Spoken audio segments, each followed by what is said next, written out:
Multiple sequence alignments can be obtained by using those profile-based methods. A profile is where we take those alignments and we convert them into PSSMs, which are position-specific scoring matrices, and we can use these profiles in order to do some multiple sequence alignment. So here, for example, we are seeing that there are transitions between different nucleotides and there are traversions. What are transitions? These are the substitutions from same group, that is purine to purine or pyrimidine to pyrimidine.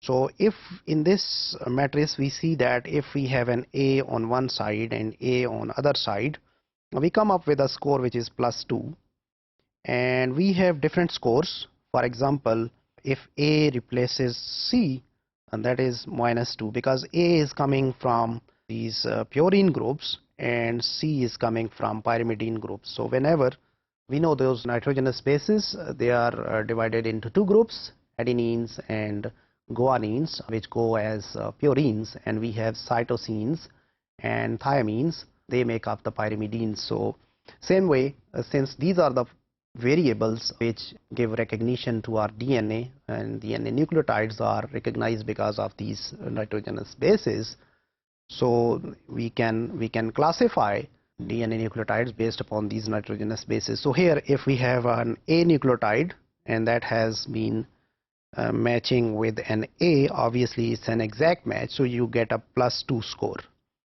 So if we have in this example, if we have a change where we have a transvariant where we see a combination between A and T or C and G, so in that case you will penalize it more.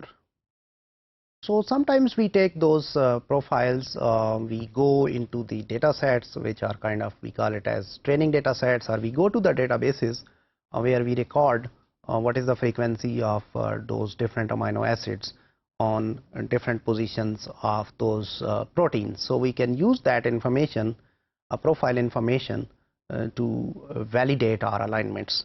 So amino acids at each positions in the alignments are scored according to the frequency with which they occur in nature or databases. We can use substitution matrices, and in this way we can add up the evolutionary distances and we can weight the overall scores of these alignments. There are mainly probabilistic methods in statistics which are used to generate those profiles. One of the most famous example is use of hidden Markov models that can be used to build up the profiles. So for example, here we are building a profile for a sequence that can be coming from, say, 4 columns or 4 nucleotide positions. So we can start anywhere. For example, here there is our begin state, and we kind of insert a sequence somewhere. We start with a sequence, and then from there we can come up with to a state where we have a match state. So M1, M is match, I is for insertion, and D is for deletion. So and then these different shapes, they are like representing your deletions are represented by those red circles, and where diamonds they represent your insertions in this diagram, and your squares they are your match states. So remember, we are in match state, we are also putting the mismatches also. So it can be match or a mismatch. So anywhere you find two sequences where at some particular column you get nucleotides on both the sequences, so that case is which is our match state. So it can accommodate mismatch also. These edges are arrows, they represent your probabilities. So transition probability is an arrow, and this kind of a half circular arrow is your multiple residue insertions, or where you can get large number of residues inserted, and then you go further where you can get some match point. So in this way, system can move from one state to another, and all the states which are possible they have been put into this kind of a model. So here is one example. We try to get a pathway for sequence like NKYLT. We get an alignment like this. So we have in column number 1, all 3 sequences have N, 4th one has got Q, In column number 2, where we got an insertion and deletions on other sequences, whereas insertion of K in third sequence. And then we have a couple of mismatches in this third column or third nucleotide position and so on. So we try to model this NKYLT, which is actually this sequence number 3.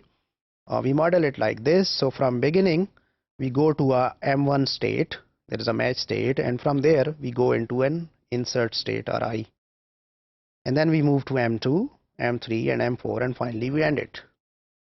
So what is the probability of starting in an M1? So from beginning, you can get to any one of the 3 states, either D1 or M1 or I1. So in that case, the equal probabilities, that is 1 out of 3, it's 0.33. And then you can have a insert state with where you can have a probability of seeing an amino acid K. So there is an insert state, but within that insert state, again from the beginning, you can see any one of those symbols. So in the beginning, you can see the symbols like it can be inserted over there. It can be any sequence coming from 20 amino acids. So the probability of seeing that sequence, which we call it as in hidden Markov model examples, we call it as emission probability.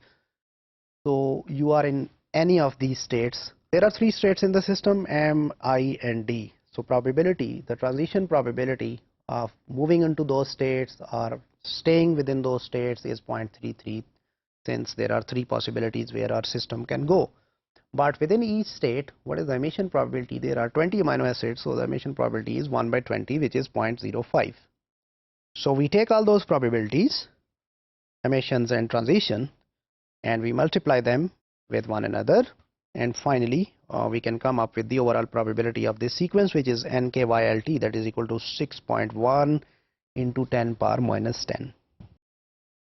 Profiles in case of nucleotides or in case of the DNA, we can represent them as the frequency of nucleotides in the databases or in our training data set, where we can have a set of different sequences. So for example, here on position number 1 or column number 1, we have total 8 columns in this alignment. So on column number 1, we have most of the time we see A's, that is 72% of the time, and then 14% each we would see T's and G's, and we don't see C's in this column. Same way we can see that in the second column we are seeing T's which are 4 times more than any of the other ones, A's or G's.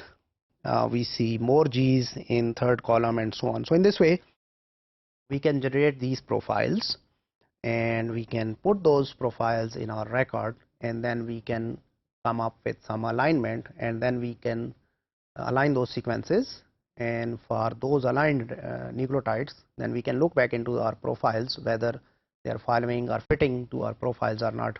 This kind of arrangement is good if you are trying to find out some motifs or patterns within your DNA or within your proteins. So those kind of databases like motif databases or pattern finding databases where you have those protein families or those motifs, this kind of profiling schemas may be important. So we compute multiple alignment given the profile HMM. We run the algorithms, Viterbi or something, and then we indicate which we can come up with the most successful path to our sequences. The issue with this profiling method is our results are skewed, and mainly they are fitting to our training data. So they are kind of, limitations, or it's the main drawback of overfitting